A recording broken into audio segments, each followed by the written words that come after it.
Kananone nongere gusuhuze bamwe data dukurikiye kuri Marayika Wundi TV. Duherukana turi kwiga ingingo yo kwa gatatu. Ingingo yari ingingo nziza cyane yatwerekaga uburyo dukwiriye gukurikira kwemera kwakira Kristo.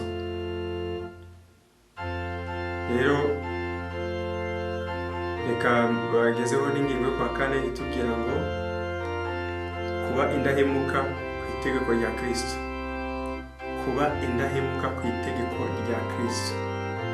Kwa ngo iyi ngingo igiye kutwereka uburyo dukwiriye kuba indahemuka, uburyo dukwiriye kubaha itegeko rya Kristo.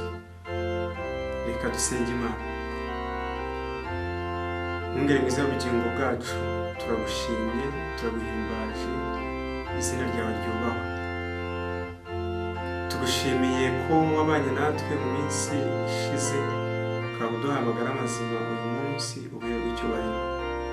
Tugarutse mu byigisho rero, reka umane natwe, umwuka wawe yatugenderere mu izina rya Yesu. Iyi ngingo iratubwira ngo kuba indahemuka ku itegeko rya Kristo. Kuba indahemuka ku itegeko rya Kristo. Ubudahemuka kuri Kristo bisaba ubwitange bwo gukora ibyo Kristo ashaka. Ubudahemuka kuri Kristo bisaba ubwitange bwo gukora ibyo Kristo ashaka. Bisaba kumvira amategeko ye.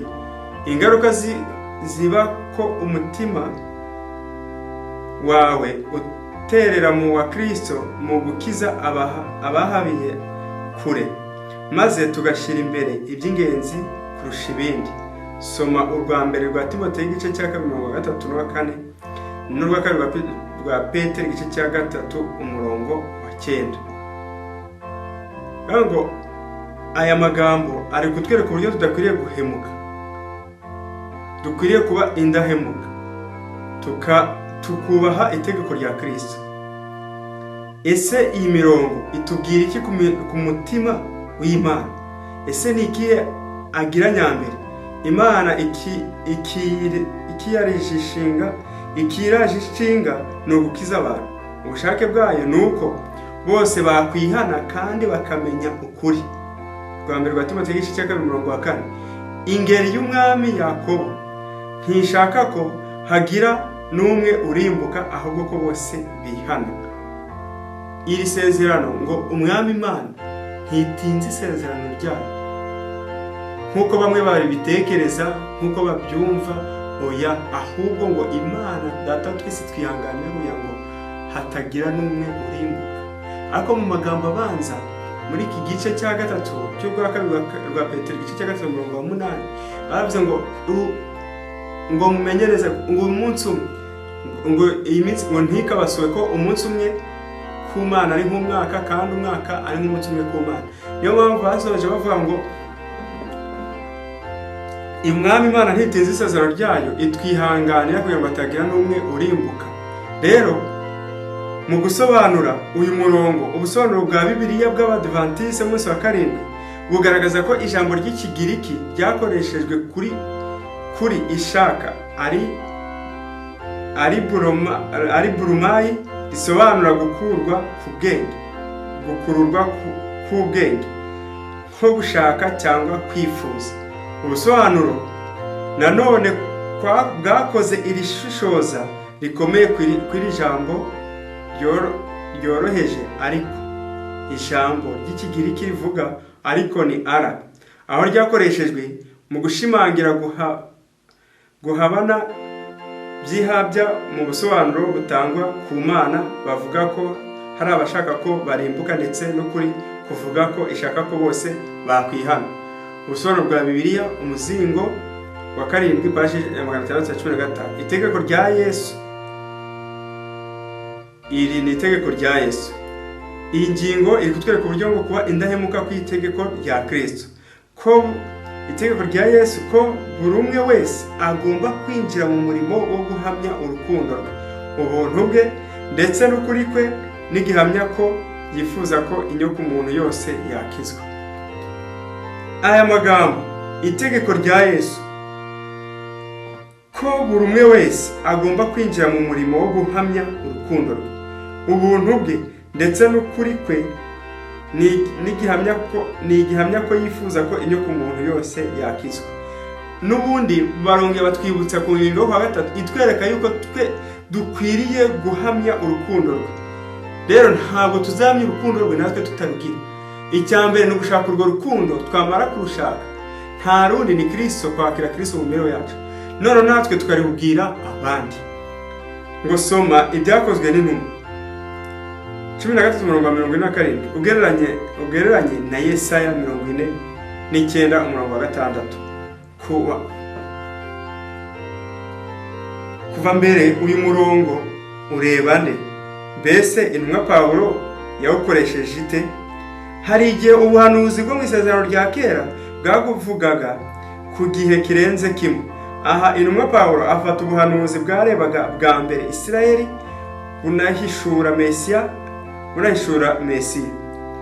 Yesaya 44:8, Yesaya 49:6 na Luka 2:32, maze akabukoresha kwitorero mu isezerano rishya. Itorero ryirengagije cyangwa rikagabanya itegeko rya Kristo, ibyo ni uguhusha intego yo kubaho kwaryo no kudakubwa umuhamagaro wa gihanuzi waryo wo kugarura abazimiye.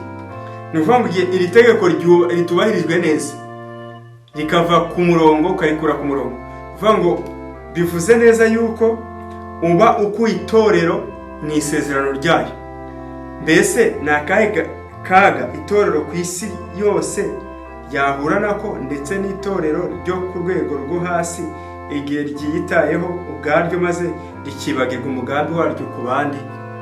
Ni akaga gakomeye cyane, ni ikigeragezo, ni ikibazo. Itorero riramutse rikoze ryonyine rikibera ahantu hamwe, rikibagirwa kugezaho abandi ubutumwa bwiza. Rero agakiza twagahawe kugira ngo tukabwire abandi, twese twagahawe muri rusange, ariko kukakira ni umuntu ku giti cye. Niyo mpamvu wowe wamaze gusobanukirwa ukakira agakiza, ukaba waranyuzwe nako, ugomba gufata iya mbere, ugafata umwanzuro ukabwira abandi by'ako gakiza wowe wamenye. Nta kindi rero no kujyana ubutumwa bwiza, tukabwiza amahanga yose, abantu bakabumenya, abantu bagakizwa, noneho Kristo akabona uburyo agaruka kugira ngo dutahe ubwami bw'Imana. Reka rero iyi ngingo yatwerekaga kuba indahemuka ku itegeko rya Kristo ibashe kugira ikihindura muri uyu mwanya mu mibereho yacu. Reka nshimire abakurikiye iyi Marayika Wundi TV kugira ngo bakomeze badukurikirane uko ibyigisho tuzagenda tubishiraho bajya babireba, kandi mujye mwibuka gukora subscribe ndetse mukore share kugira ngo abantu bashe kubibona, mukore kuri notification kugira nabwo mukomeze kubona ibiganiro byacu. Ndazi neza ko bizarushaho kugenda neza. Reka Imana rero iduhane umugisha mu izina rya Yesu. Reka dusenge. Imana, uri mwiza Data, urera, urahebuje. Reka icyubahiro cyawe kibashe kugaragara mu isi, maze ubwo utungura ku bicu uzadukira mu bwami bwawe. Duhereze rero kuba indahemuka kuri wowe kugira ngo tubashe gukorana nawe, tubashe gutwara ubutumwa hirya no hino, uhindure imitima yacu ndetse n'abatwumva mu izina